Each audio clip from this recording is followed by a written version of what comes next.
A new week starts right here, right now. It's live on a Monday morning on the early line on SportsGrid and all across the SportsGrid network. That includes sportsgrid.com/watch, where you can find your favorite destination and consume everything all across the grid. He is Donnie Rightside. I am Ben Stevens. We are here together for the next 3 hours up until 11 a.m. Eastern Time, the day following the opening weekend of madness. The first 4 days of the 2024 men's NCAA tournament now in the books. Those first 2 rounds have come to a close. The Sweet 16 on the horizon on Thursday. A few days off from the big dance. So on this Monday morning, DRS, a full recap and review of everything that we saw over this weekend in the round of 32. The 16 teams advancing to the second weekend, and an early look at those Sweet 16 lines as the NCAA tournament has 3 days off and continues on a Thursday.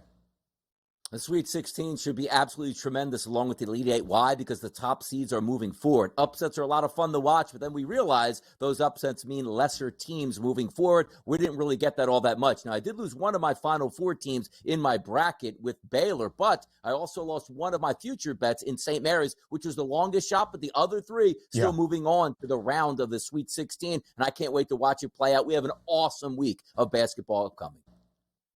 I've lost future bets. My bracket has already been busted time and again. It wasn't the greatest betting opening weekend for Cherboy, but we bounced back into the second weekend and, of course, the Sweet 16. So as we get going here in this opening hour on the early line, we will look back on everything that we had seen from the Saturday round of 32 action and, of course, into a Sunday as well. Before we do that, we welcome in our SportsGrid radio audience here. Hour number 1 of the early line on this first day of a new week. It's a Monday right here on TEL, Sirius XM, channel 159. All of our radio terrestrial affiliates now in the fold as well. He is Donnie Rightside. I am Ben Stevens. It seemed like, DRS, for most of the round of 32, things were going chalk. The 11 first games, the favorites had won all 11. They were 8-3 against the spread. Then we saw some underdogs start to pull off some outright upsets, but we really hadn't seen any madness.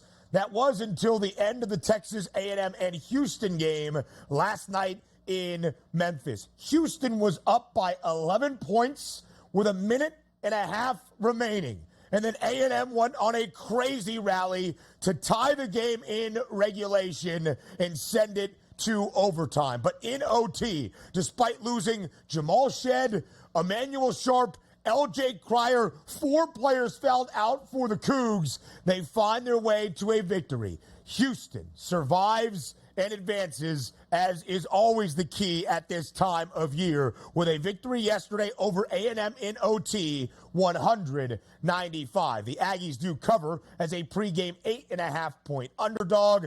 That total goes way over with 195 combined points in the extra session. It's funny watching that game all the way through, like keeping tabs on it before I went to bed. You know, Houston had a great lead here, and waking up to see that they had to actually go to overtime and win that game by 5 points, that was a sweat I'm glad I actually didn't watch, because my biggest futures ticket is on the Houston Cougars. And by the way, every single day at the FanDuel Sportsbook, Ben, there's that 25% boost. And every day I just keep betting more and more on the Houston Cougars with that boost here. So that's the way I'm figuring out. So thank goodness they advanced. And yes, I'm glad I actually didn't stay up to watch that sweat. I didn't need that in my life. Yeah, DRS, I'm happy for you as well. It was 82-71 with a minute and 30 seconds left. And then A&M scored 16 points in those final 90 seconds to send it into overtime. Anderson Garcia did do that for A&M. It was a wonderful inbounds play from Buzz Williams and the Aggies. They end their year going over in 7 straight, reinventing their offense. So Houston, the 1 seed in the South region, on to the Sweet 16. The Cougs have reached the round of 16 for 4 straight seasons. Now make that 5 straight trips to the NCAA tournament. Connecticut, the reigning national champs, back into the second weekend as well. A big victory yesterday over a shorthanded Northwestern team. UConn's 8 wins in the NCAA tournament over the past 2 years by at least 13 points, with an average margin of victory at 20, as they blow out Northwestern 75-58. UConn covers as a 13.5-point favorite. Scariest part about this game is not how good UConn is, not how good UConn was in the first half at 40-18. It's been they shot 13% from three-point range and still smashed Northwestern. That means when they're not even bringing close to their A game, they can still crush you down low on the boards, play great defense, and really move on. 75-58. That wasn't even the total. It felt like that game was 100-58 by the way it got through there. UConn looks like a dominant one seed, and they put that on display this weekend. Connecticut into the Sweet 16 as the one seed in the East region. We keep it rolling around those one seeds yesterday. Purdue absolutely hammering Utah State, the fifth largest margin of victory ever in the round of 32, as the Boilermakers win by 39. 106-67 against Utah State. The Boilermakers easily cover as a pregame 11.5-point favorite.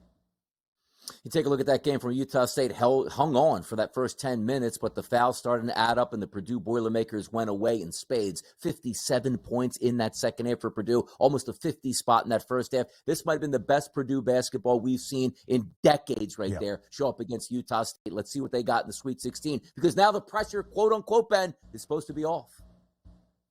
106 points for the Boilermakers. 5 teams in the first 4 days of the men's NCAA tournament scoring at least 100. Duke, by the way, absolutely routing James Madison, ending the Cinderella run for JMU rather quickly in Brooklyn this weekend. 93-55. Purdue won by 39. Duke won by 38. The Blue Devils cover as a 6.5-point favorite. Shout out the ACC. After Virginia got dropped on its head in that first 4, they've been unbelievably impressive. And also for a Duke team to hammer James Madison, which was those up-and-coming programs that you wanted to watch out for with the legitimate chance for an upset. Duke put them away right away. And these teams are showing that MO now in the first half. 47-25. It was a wrap quickly here. Duke was firing from three-point range here, Ben. They were against the second-best three-point shooting defense in the country in JMU. Jared McCain, 8 triples, 30 points for Duke men's basketball. Duke women's basketball, as the 7th seed in Portland Region 3, pulls off the upset over the 2 seed Ohio State, 75-63. We roll into the NCAA women's tournament. LSU was down big against Middle Tennessee in the round of 32, but the reigning national champs, the Bayou Bengals, prevail. They blow out Middle Tennessee in the second half to advance into the second weekend. Yeah, here's an interesting part about LSU. They feel like Duke men's basketball, because if you're an LSU fan, you love them, but the majority of the country is not even from, the boot down there rooting against them. We need those villains here. We got to keep them around as long as possible until they match up against Iowa. It's going to be awesome to watch it play out. LSU was down by 4 at the break. They rally and win by 27 points. More women's basketball action as well. We'll detail for you here, but a great game between Stanford and Iowa State last night. The Cardinals survive against the Cyclones in OT. Plenty more around the opening weekend of the NCAA tournament coming your way up next.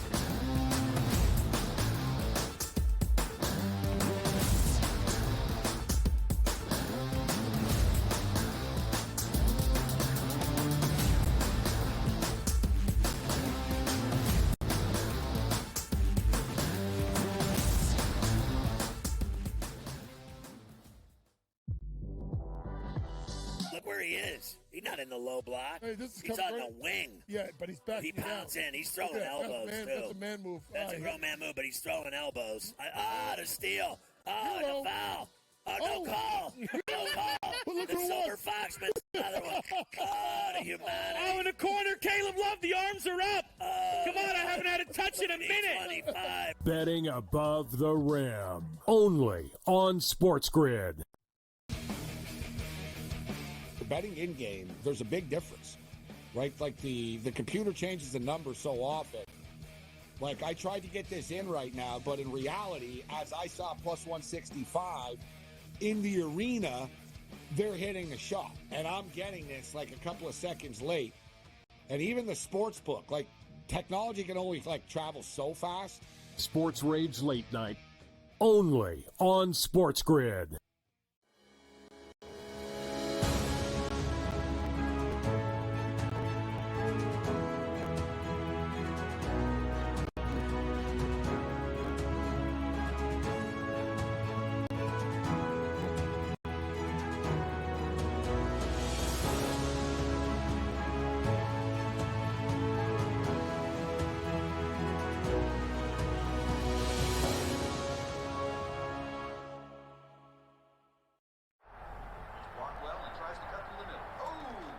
Your gut says Miami is going to win, and you should take the over.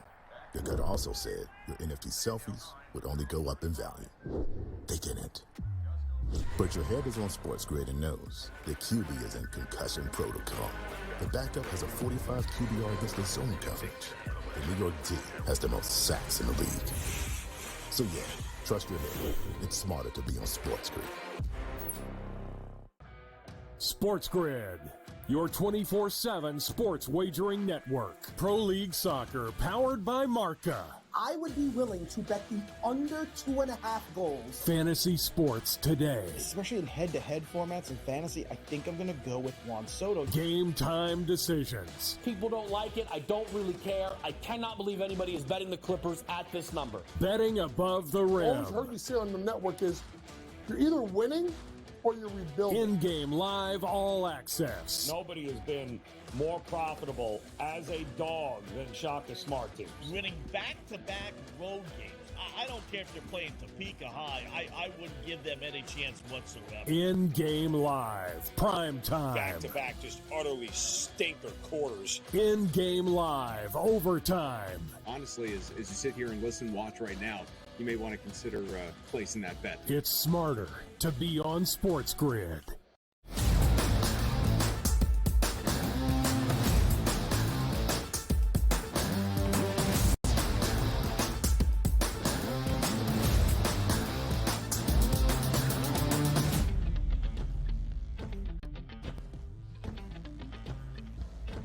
And then there were only 16 at the 2024 Men's NCAA Tournament. We welcome you back to this Monday Live right here on the early line on SportsGrid. He is Donnie Right Side. I am Ben Stevens. We look back on the round of 32, both Saturday and Sunday, to tell you how we got to the Sweet 16 in weekend number 2 at the Big Dance. That starts on Thursday, a few days off to reset, to look at what we have seen, and of course forecast what is still to come in the NCAA tournament. So here is the bracket as of this moment. We can go through the 16 teams if we want.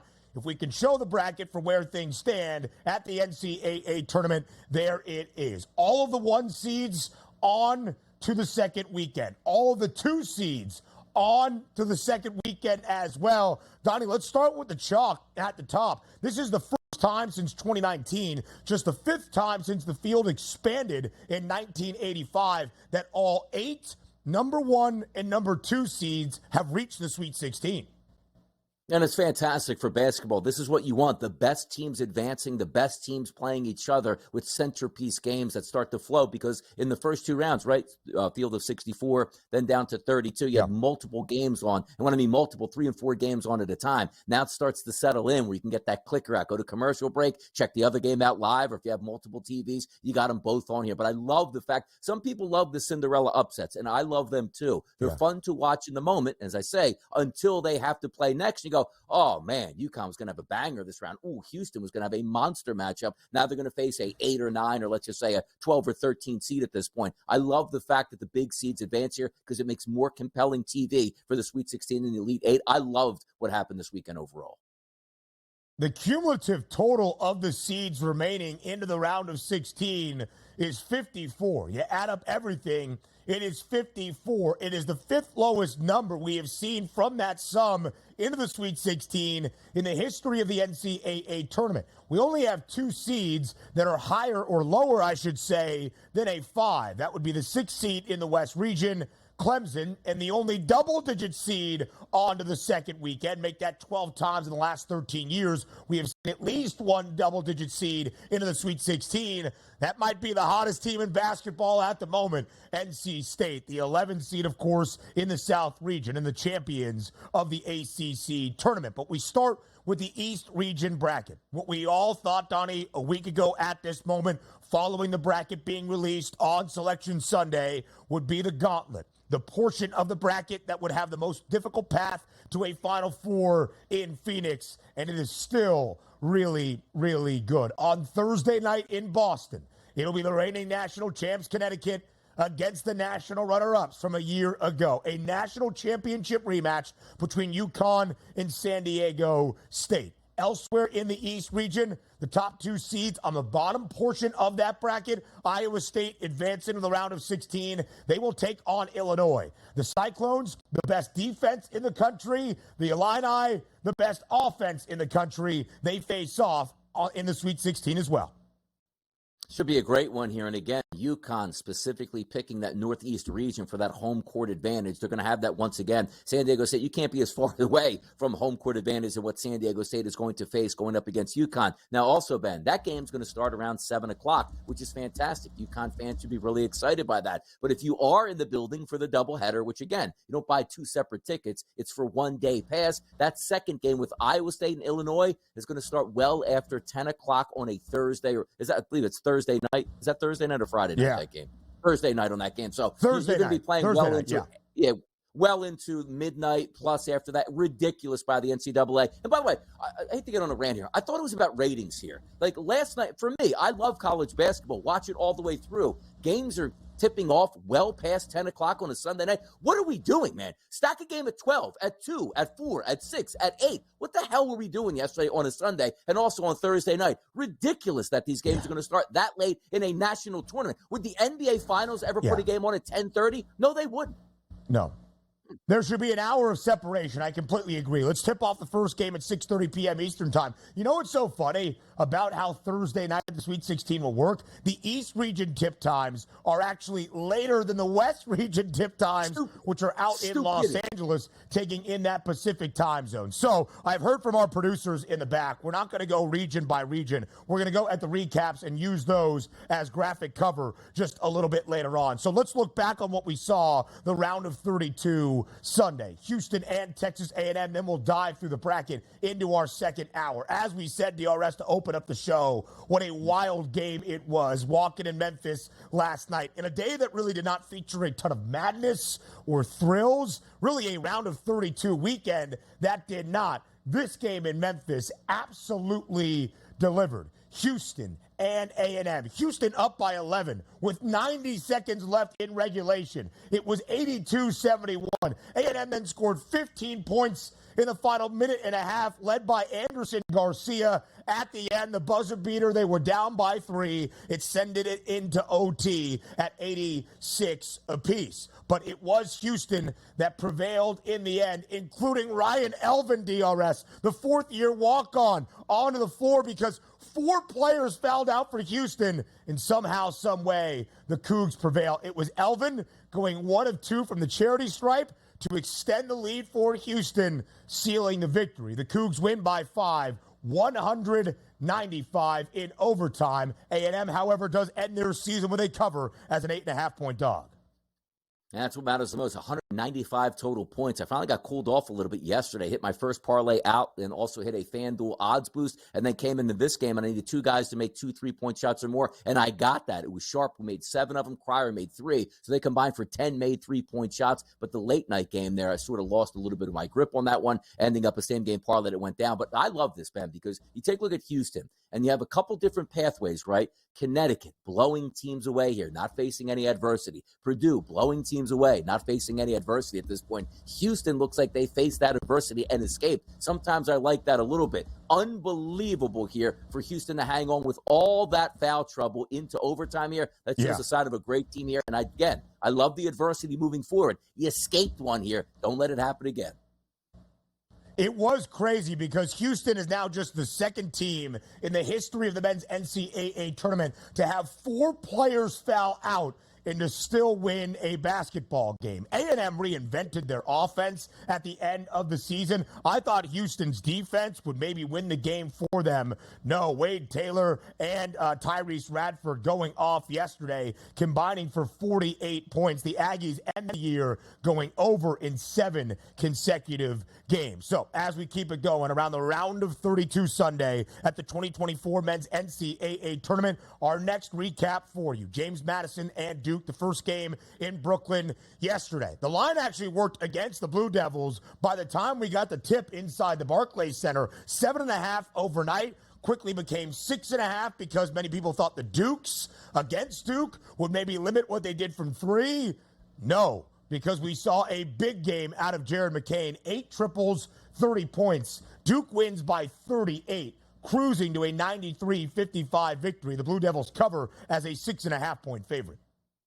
Playing your best basketball at the end of the season is what matches up and how you move forward in this March Madness tournament. But also, Proctor McCain combining here, Ben, for 12 three-point shots made, and that included 50% overall as a team for the Duke Blue Devils. They were perfect that game, and as we said, smoked them in the first half, 47-25, an easy victory by the Blue Devils as they move forward. Shout out the ACC. I didn't see it coming. I got to give some respect right now, Ben.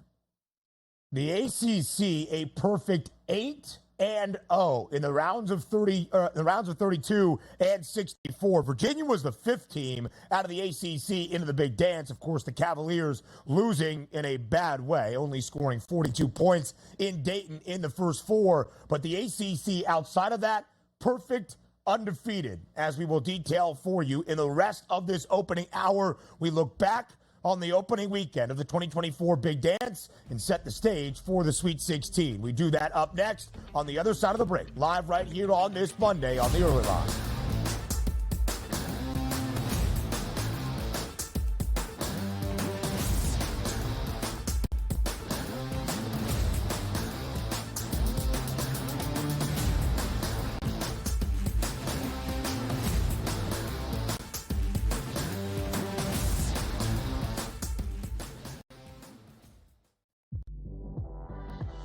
Look where he is. He's not in the low block. Hey, this is he's on great. the wing. Yeah, but he's back. He pounds in. He's throwing elbows, too. That's a man move. That's a grown man move, but he's throwing elbows. The steal. The foul.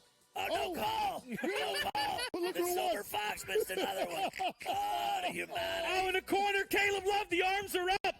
Come on, I haven't had a touch in a minute. 25. Betting above the rim. Only on SportsGrid. Betting in-game, there's a big difference, right? Like the computer changes the number so often. Like, I tried to get this in right now, but in reality, as I saw plus 165 in the arena, they're hitting the shot. And I'm getting this like a couple of seconds late. And even the sports book, like, technology can only travel so fast. Sports Rage Late Night. Only on SportsGrid.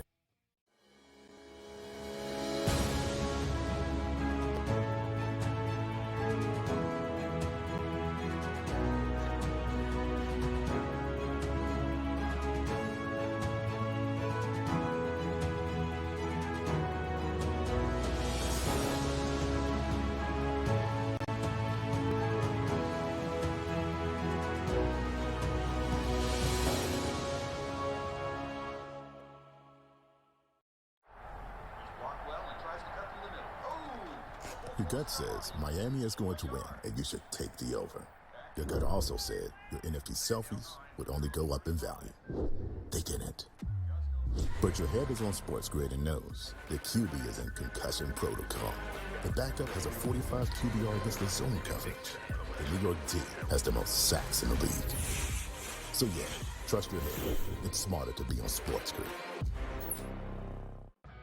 SportsGrid, your 24/7 sports wagering network. Pro League Soccer, powered by Marca. I would be willing to bet the under 2.5 goals. Fantasy sports today. Especially in head-to-head formats in fantasy, I think I'm going to go with Juan Soto. Game time decisions. People don't like it. I don't really care. I cannot believe anybody is betting the Clippers at this number. Betting above the rim. All I've heard you say on the network is you're either winning or you're rebuilding. In-game live, all access. Nobody has been more profitable as a dog than Shaka Smart teams. Winning back-to-back road games.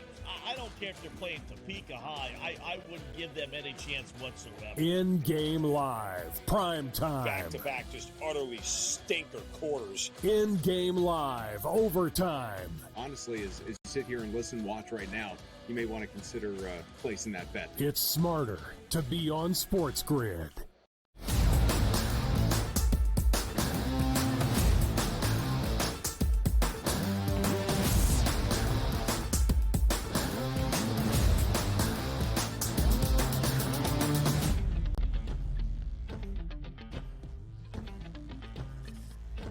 8 games apiece over the span of the last 2 days on both Saturday and Sunday at the round of 32 of the 2024 men's NCAA tournament. We detail and recap everything for you here in this opening hour of the opening day of a new week. It's a Monday on the early line. Let's go to the first game up on Sunday in the round of 64. It was the 2-10 matchup in the South region. Marquette on the 2 line taking on Colorado. What a game it was for the Buffs on Friday in the round of 64. 102-100 against Florida. It was KJ Simpson rattling home a game winner, and we saw some pace yesterday against the Golden Eagles as well. But Marquette holds on at the end under the steady veteran presence of their point guard, who was back from injury, Tyler Kolek. He has been back for both of the first 2 games for Marquette in the NCAA tournament. He has totaled 22 assists in those 2 games, and Marquette holds on for a 4-point win, 81-77 over the Buffs. Marquette did close as a pregame 4.5-point favorite, but they advanced into the Sweet 16 for the first time in more than a decade since 2013. Yeah, 33-point shots by the Colorado Buffaloes. That's really how you attack Marquette. I hit a parlay in this game as well, taking a look at Simpson with making at least 2 3-point shots. He made 4 of them. Same thing with De Silva, 3 of 7. He only needed to make 2, and also paired it up with Jones for Marquette to make 15 or more points. He got 18 yesterday. But I'm impressed by Marquette. And, Ben, this is what we've talked about pre-flop in the tournament. We knew Marquette was going to be awesome if Kolek was going to be 100%. Looks like he's 100%, so congratulations if you took a futures wager pending that. Not saying you're going to win the wager, Ben, but the worst-case scenario was, hey, look, I really like Marquette, and I think Kolek's going to be great, and he plays 15 points a game and clearly isn't himself. He looks like he's all the way back, so watch out for Marquette. Held off a strong Colorado Buffaloes team to get that victory, and you're right. That nice move late in the game, dribbling around the baseline, circling in, little jump hook about 5 feet from the basket. Sensational stuff by Kolek. Great win by Marquette, but even better news is that Kolek looks like he's all the way back. I bet Marquette when it was tied at 74 all, just about 2 minutes left. It was pretty close on the money line. I had a profit boost on the lovely FanDuel Sportsbook and made that juice not nearly as bad in the idea that Tyler Kolek and Cam Jones and Oso Ighodaro for Marquette would be steady enough to hold it down. And sure enough, that was the case. 21 points, 11 dimes, 5 rebounds for Tyler Kolek. He is one of 3 players in NCAA tournament history to have 15-plus points, 10-plus assists, 5-plus rebounds in an NCAA tournament in multiple games, and he has done it in the first 2 games of the Big Dance for the Golden Eagles. He missed the final 6 games of the year for Marquette, including the Big East tournament in New York City. But now that he is back, Marquette is rolling, and they have won 16 of their last 20 games. They have covered in 15 of those 16 wins. The only one they did not yesterday by the hook. They laid 4.5. So after the Marquette game, Purdue and Duke absolutely hammer Utah State and James Madison respectively. We saw 11 favorites in the first 11 games of the round of 32 all win.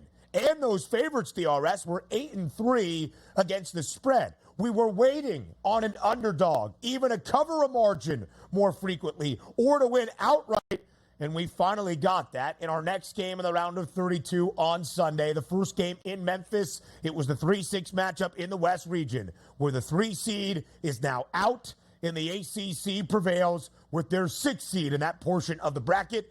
Clemson, the Tigers win outright against the Baylor Bears as a 4.5-point pre-game underdog. Final score, 72-64. Baylor, one of the best 3-point shooting teams in the country, not yesterday. They were not good from the free throw line either, and Clemson holds on 72-64 again. Brad Brownell's Tigers win outright as a 4.5-point pre-game underdog.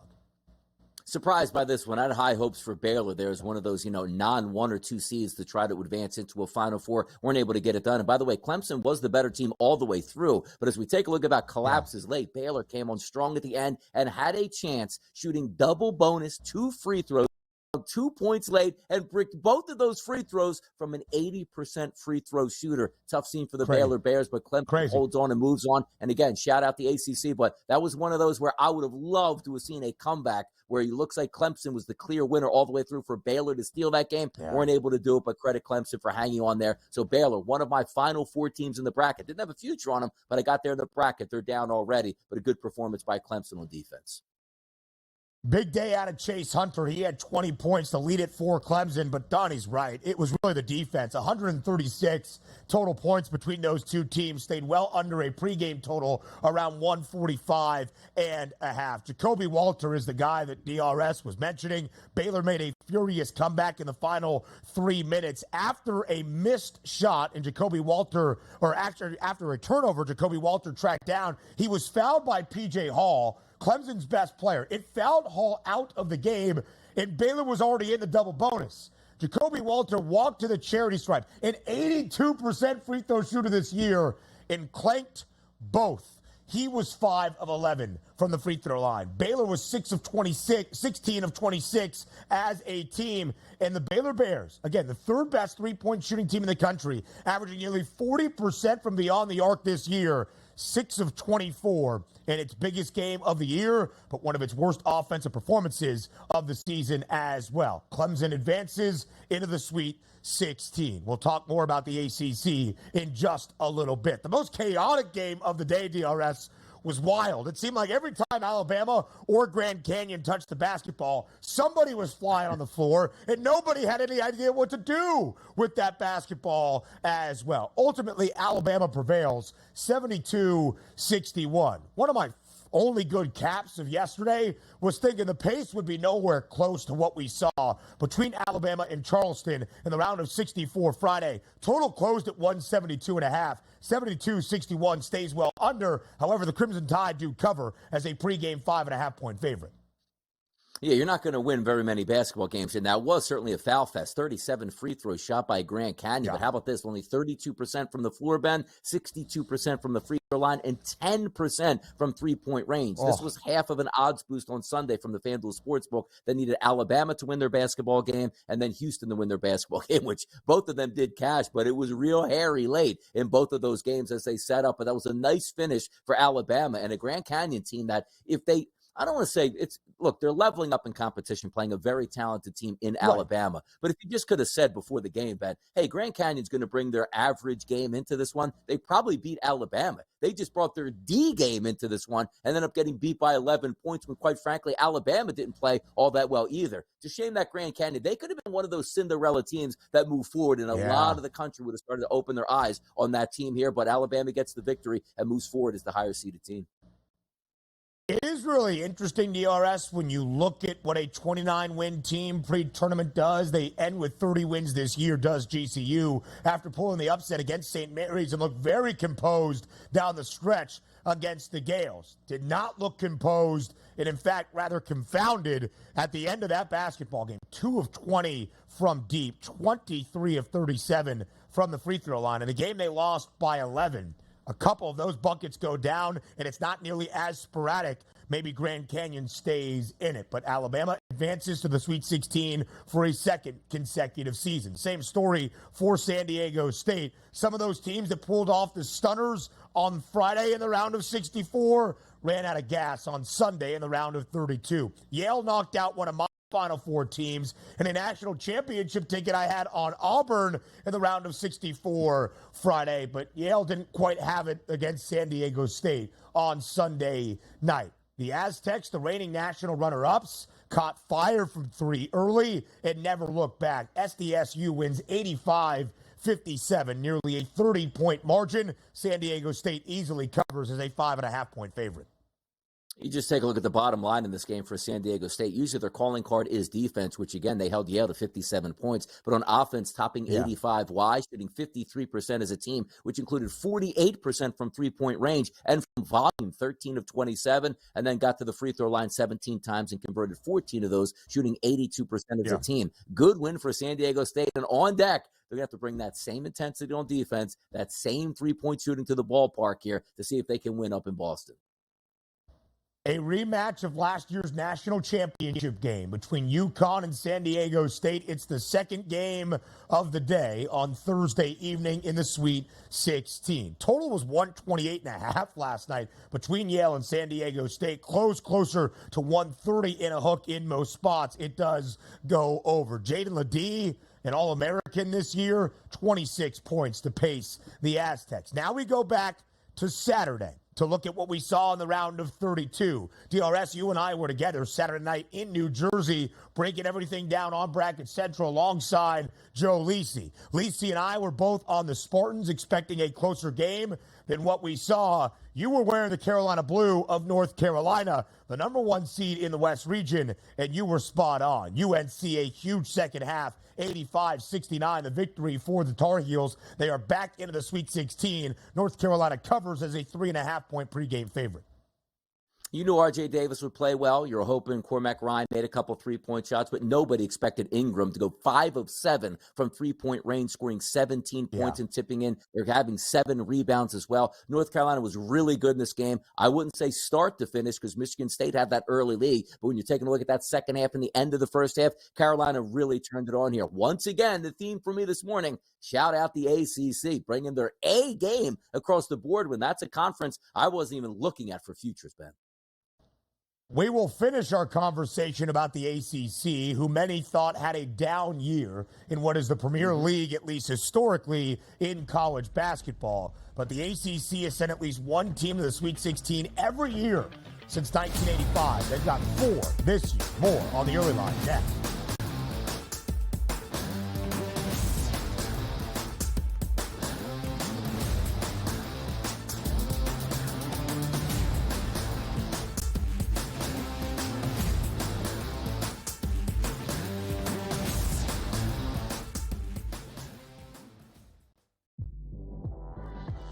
Look where he is. He's not in the low block. Hey, this is He's on the wing. Yeah, but he's back. He pounds in. He's throwing elbows, too. That's a man move. That's a grown man move, but he's throwing elbows. The steal. No foul. No call. No call. The Silver Fox missed another one. The humanity. Oh, in the corner, Caleb Love, the arms are up. Come on, I haven't had a touch in a minute. 25. Betting above the rim. Only on SportsGrid. Betting in game, there's a big difference, right? Like the computer changes the number so often. Like I tried to get this in right now, but in reality, as I saw plus 165 in the arena, they're hitting a shot, and I'm getting this like a couple of seconds late. And even the sports book, like technology can only like travel so fast. Sports Rage Late Night. Only on SportsGrid.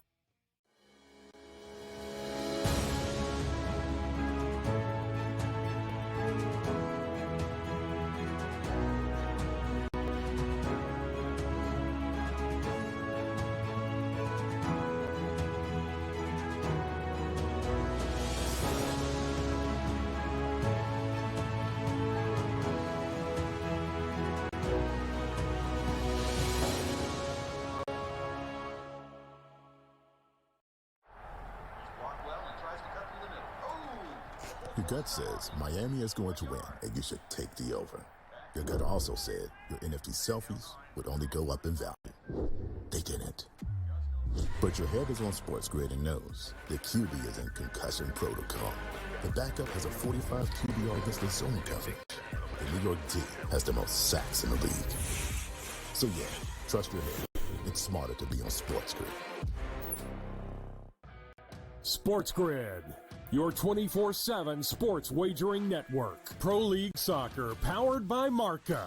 I would be willing to bet the under 2.5 goals. Fantasy sports today. Especially in head-to-head formats and fantasy, I think I'm going to go with Juan Soto. Game time decisions. People don't like it. I don't really care. I cannot believe anybody is betting the Clippers at this number. Betting above the rim. All I've heard you say on the network is you're either winning or you're rebuilding. In-game live all access. Nobody has been more profitable as a dog than Shaka Smart teams. Winning back-to-back road games. I don't care if they're playing Topeka High. I wouldn't give them any chance whatsoever. In-game live, prime time. Back-to-back, just utterly stinker quarters. In-game live, overtime. Honestly, as you sit here and listen, watch right now, you may want to consider placing that bet. It's smarter to be on SportsGrid.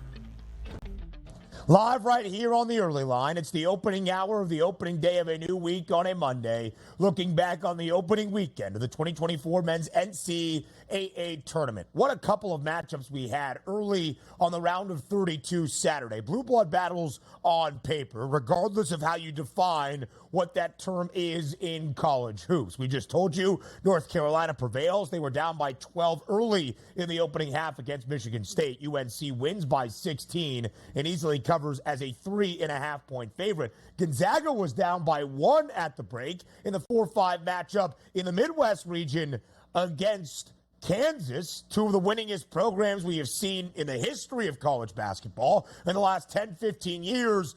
But then Gonzaga turned it on in the second half. Donnie, we were watching this game live together. It seemed like Mark Few's Bulldogs could not miss. And Kansas really just ran out of gas, of course, shorthanded in the big dance without Kevin McCullough Jr. Gonzaga wins by 21 over KU. They were a pregame 3.5-point favorite, and Gonzaga 89-68, the victory for the Zags. They have reached the Sweet 16, now 9 consecutive trips to the big dance.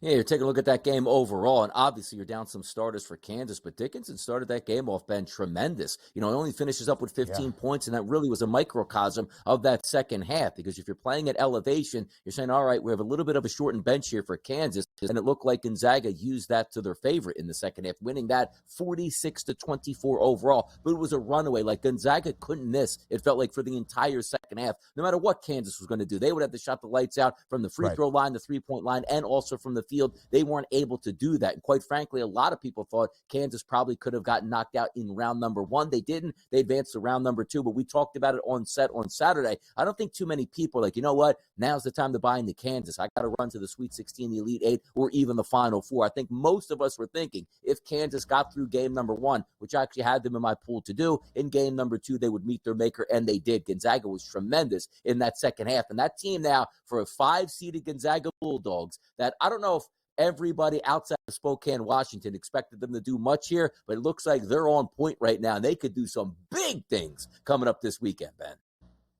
Listen, the Zags did not have a lot of pressure entering this big dance. In fact, Gonzaga was 11-5 in the middle of January after a rare regular season WCC loss against Santa Clara. There was a thought at that time, would Gonzaga even be in consideration for an at-large bid? Of course, they did take that, and then they were going to get picked off in the opening round by McNeese.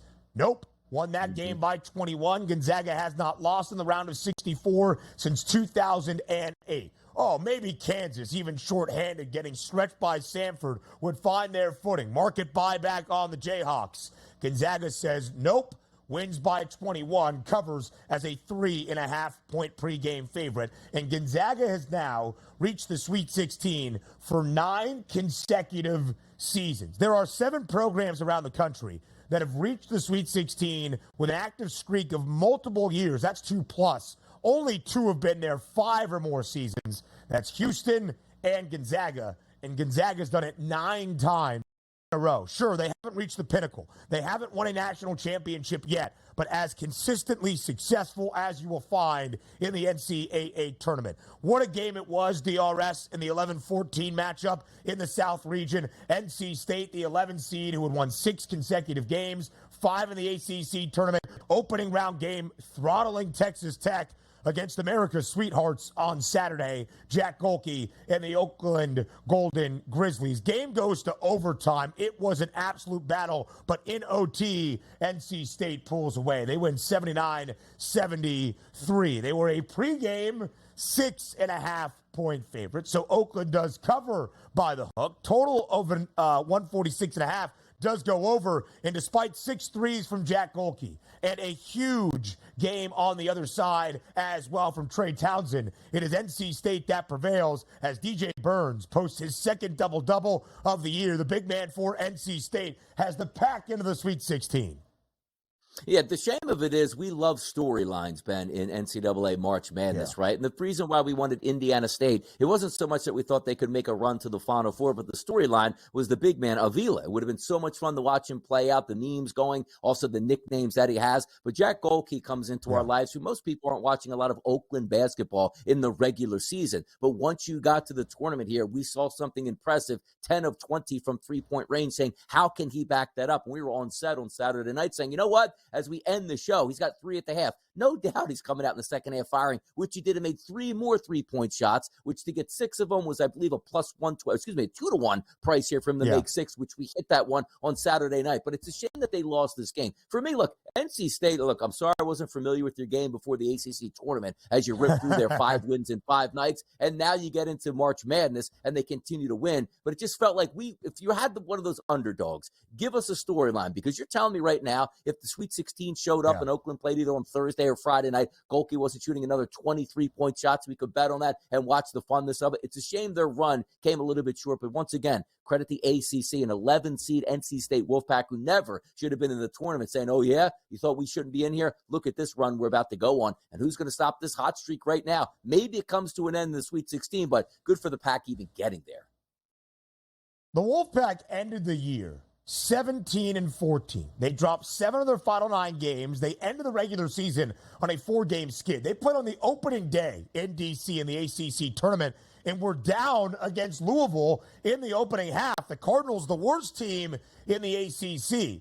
But they have figured something out here under Kevin Keatts, and they are playing great basketball. All 5 starters for NC State scoring in double figures. DJ Horn got off to a great start and then went super cold into overtime and picked things up again. It will be NC State and Marquette in the South region in the Sweet 16 on Friday evening. What a game it was, from overtime in Pittsburgh in the first game of the night to double OT between Creighton and Oregon. Oregon's head coach, Dana Altman, who has been in Eugene for 14 seasons, spent the 16 years prior to that stint in Creighton at the helm of the Blue Jays basketball program. That was one of the storylines. CU trying to get back to a Sweet 16 for the second consecutive year and the third time in the last 4 after they only made the Sweet 16 a few times in the 25 years prior to that. And Creighton, in double overtime, finds their offensive game to hold off Oregon 86-73. A quick shout out here to Jermaine Couisnard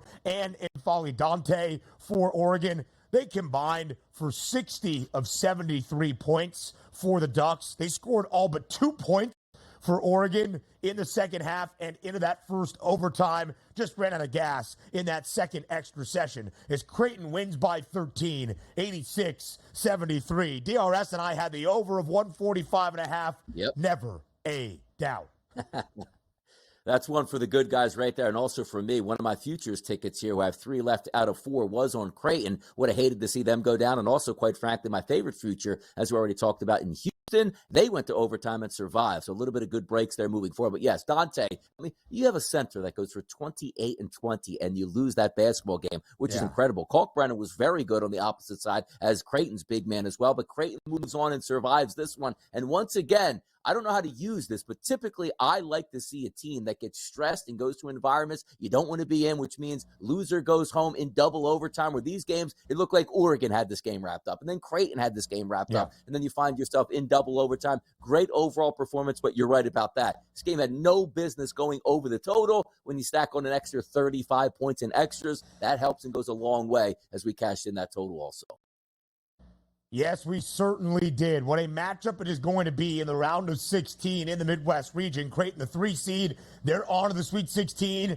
Tennessee reaches the Sweet 16 for a second consecutive year as well. But it wasn't easy. It seemed like it was going to be. The Volunteers, one of the 5 best defenses in the country, and Texas played Colorado State, who played Virginia in the first 4. They played the Rams in the round of 64, and it seems as though that contagious first-half offense carries over if you play a team that once played Virginia. We'll see if it works for Tennessee in the Sweet 16 against Creighton. But Texas only scored 19 points in the first half. Tennessee was up by 9, DRS, under 4.5 minutes remaining in regulation. Texas made it a game down the stretch, but the Volunteers do hold on 62-58. Texas does cover as a 6.5-point underdog, but Tennessee on to the round of 16 and that second weekend for a second straight year. Yeah, Texas lost this game. Texas shot 36%. Tennessee shot 33% as a team. Texas shot 30% from three-point range. You take a look at Tennessee, 12% from three-point range. Texas shot 91% from the free throw line. Tennessee shot 83% and still won. These are the games that I love to look forward to because it's such a teaching point from your head coach to your team to say, look, even though we didn't bring our A game, we still won in advance. So let's keep in mind, eventually our offense is going to come around, and if we continue to play defense like we know we can play, we might be able to advance into a Final Four. I don't mind this. Ugly victories sometimes propel some of these teams, and when you lose every statistical category and still come away with the victory in March Madness, you'll take that every time. We'll see what the boys down in Knoxville have in the next round. It's going to be a great matchup again in the Sweet 16. You got Baylor, Shireman, and Creighton on one side, Dalton Connect and Tennessee on the other. That will be a great matchup in the Sweet 16 on, I believe it's in the Midwest region, so that game is on Friday evening. First game of the round of 32 on Saturday, Arizona and Dayton. It was the 2-7 matchup in the West region. Dayton loves to have a little bit of dramatic comeback thrill. They kept it interesting against the Wildcats, but ultimately Arizona does win by double digits, 78-68. They cover as an 8.5-point favorite. A total of 149.5 pregame does stay under. Yeah, spread drama in that one all the way through, particularly at the end of the game. But Arizona, usually against teams like the Dayton Flyers, we could just be better athletes than you are, and that's what happened here. Let's see moving forward. But I love this. Again, we're reviewing all of these scores from the weekend and a lot of high seeds and a lot of great talent advancing, which is going to make for some compelling TV coming up Thursday, Friday, Saturday, Sunday this week, Ben. It will be really interesting to see how Clemson performs if they can keep the run going as an underdog against Arizona. 2-7 matchup in the East region was also on Saturday. It was Iowa State and Washington State. DRS, it was a very, very slow start in Omaha against the best defense in the country. That is Iowa State against Wazoo on the other side. Two teams that play with not the fastest pace in the world, and it stayed low scoring. A game that closed with a total at 128.5 does stay under, but the Cyclones prevail 67-56 over the Cougars, and Iowa State does cover as a 6.5-point favorite as well. Yeah, my final look at one of those final 3 teams for me still left in the tournament with futures is on Iowa State. And granted, if they have that titanic matchup, even if they get by Illinois, still going to have to go up against UConn. We'll see how they do. But this is Iowa State basketball. Yeah. If you tell them every game is going to be played at this tempo, a 67-56 final, they'll certainly take it there. And you're right, 27-27 at the break. Seems like, it wasn't too bad here. They were lucky to get that. That game looked like it was going to be 20-19 at the break, but a decent second half, obviously, by Iowa State, 40-29 prevails by 11 points. We'll take that. That's their style. Illinois rolls into the Sweet 16 for the first time since 2005, ending the Cinderella run in the career of Keith Dambrot and Duquesne. 89-63, the victory for the Illini. Illinois covers as a double-digit favorite. The Illini see the Sweet 16 for the first time since 2005. We'll look at the Sweet 16 later on. More of the early line up next.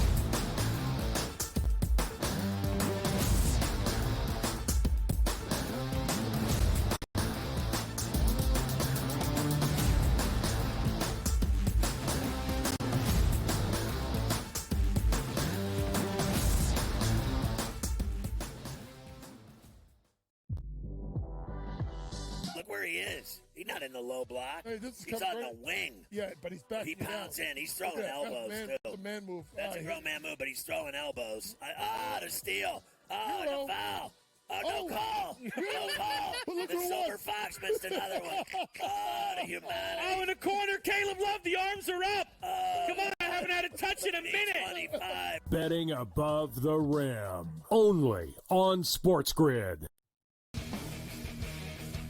For betting in-game, there's a big difference, right? Like the computer changes the numbers so often. Like, I tried to get this in right now, but in reality, as I saw plus 165 in the arena, they're hitting a shot. And I'm getting this like a couple of seconds late.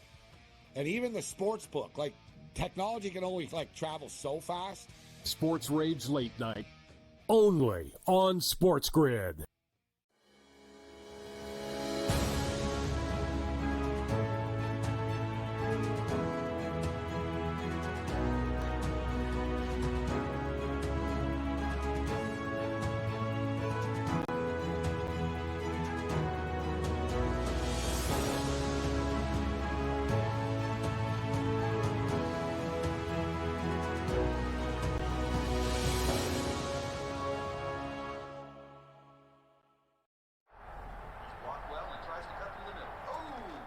Your gut says Miami is going to win, and you should take the over. Your gut also said your NFT selfies would only go up in value. They didn't. But your head is on SportsGrid and knows the QB is in concussion protocol. The backup has a 45 QBR against the zone coverage. The New York D has the most sacks in the league. So yeah, trust your head. It's smarter to be on SportsGrid. SportsGrid, your 24/7 sports wagering network. Pro League Soccer, powered by Marca. I would be willing to bet the under 2.5 goals. Fantasy sports today. Especially in head-to-head formats in fantasy, I think I'm going to go with Juan Soto. Game time decisions. People don't like it. I don't really care. I cannot believe anybody is betting the Clippers at this number. Betting above the rim. All I've heard you say on the network is you're either winning or you're rebuilding. In-game live all access. Nobody has been more profitable as a dog than Shaka Smart teams. Winning back-to-back road games. I don't care if they're playing Topeka High. I wouldn't give them any chance whatsoever. In-game live. Prime time. Back-to-back, just utterly stinker quarters. In-game live. Overtime. Honestly, as you sit here and listen, watch right now, you may want to consider placing that bet. It's smarter to be on SportsGrid.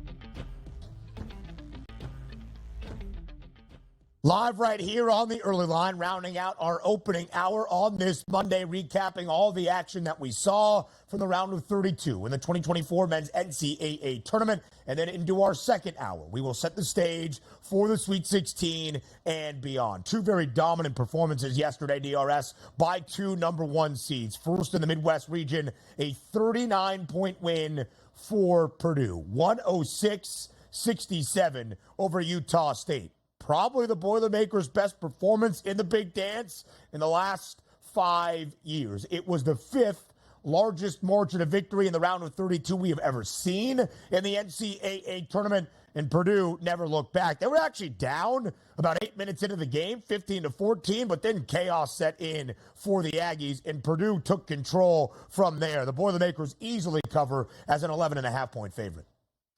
Yeah, Utah State dropped a couple early three-point shots to take that lead. Thought it might get a little bit interesting, and it didn't, because what you do with Purdue is force your other teams to play Zach Edey down on the low block. They weren't able to do that, and Edey was very good on defense, and quite frankly, they won by such an easy margin. Look at Edey's final statistics here, Ben. 23 points, 14 rebounds, 3 blocks. He plays that entire game. If they need him, he probably has 35, 20, and 6 at that point. He was that good in that game, but there was no reason to bring him back, roughly 12 minutes to go in the second half. This game was an absolute wrap at that point here. That's as good as I've seen Purdue play this season. And quite frankly, as I joked, in the past couple decades, when I've been this excited about a Purdue team after a victory in the round of 32, we'll see if that can propel them forward in the Sweet 16. But we expected, Ben and Donnie, for Purdue to be in the Sweet 16, and here they are. We did. And here they certainly are in the Midwest region. They get Gonzaga in that 1-5 matchup in the Sweet 16. Connecticut continues to do what Connecticut has done in the last two NCAA tournaments. Now, a perfect 8-0, of course, the national champs a season ago. They have won all 8 of their games by at least 13 points, 75-58 yesterday against Northwestern. UConn covered as a 13.5-point favorite. Hour number 2 starts on the early line in less than a minute.